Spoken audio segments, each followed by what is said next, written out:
Hi, it's Rebecca, children's librarian over at the Larchmont Public Library, and this is my kitty cat Pouncer. We got her as a kitten, and look at how big she's gotten from the first videos that we started taking. Like I said, my name is Rebecca Teglas. I'm the head of the children's department at the Larchmont Public Library, and I'm here with another Boredom Buster for you. Hopefully everybody's well. I miss you all, and I can't wait until we get to see each other again. So this week we're going to be doing part 1 of slime making. This is going to be a 2-part series. This week we're going to make the less messy slime. You can actually do this one in the house. Next week's is pretty messy, so that one you're going to want to take outside. But I'm going to show you how this works. For this experiment, you will need a measuring cup and water.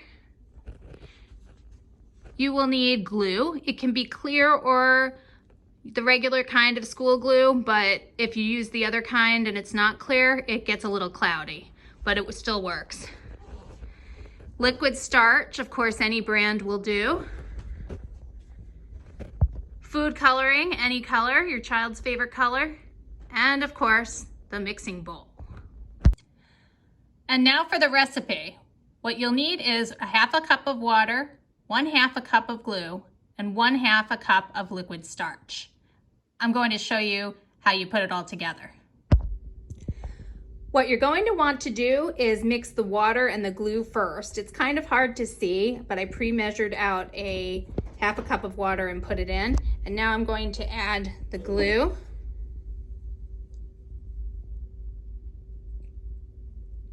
And you want to make sure to get as much out as you can. And then you want to add whatever things you're going to put in it. I'm only doing food coloring, but you could put in glitter. The more food coloring you use, the deeper the color will be. And then what you want to do is give out a mixing tool like this. I'm using a spoon here. So anything that you can mix. And you want to mix it until it's really super combined.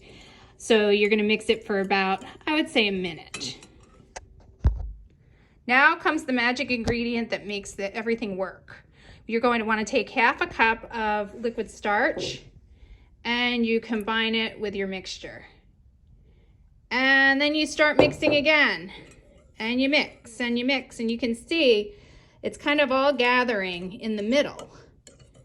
And eventually it's going to get to the point, hold on one second, Pouncer, you're a little too interested in this. Let's get you down.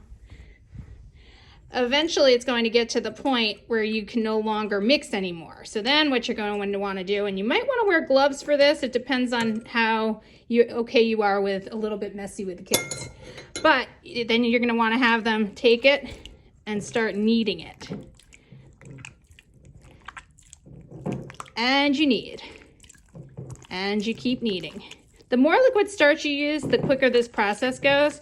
It's going to end up becoming a pretty hard piece of slime where if you really wanted to, you could give your kids a pair of scissors and they could actually cut into it.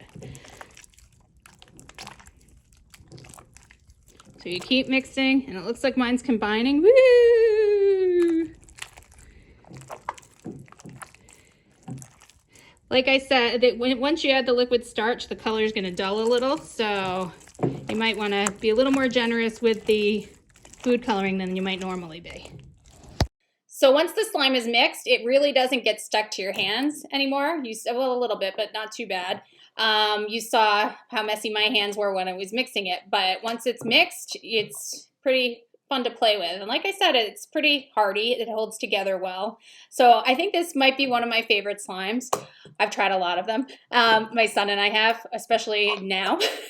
So we've done this in different colors. We've done it and we've tried mixing the 2 colors together to see if they would change. So there's lots that you could do with this. So the science behind it is the slime activator, which is the liquid starch, is going to change the position of the molecules in the glue in a process that's called cross-linking. A chemical reaction occurs between the glue and the ions in the liquid starch, and the whole new substance is formed. So I hope you enjoyed today's Boredom Buster. I look forward to seeing you guys next week, and I really look forward to seeing you guys one day in person. Have a good week.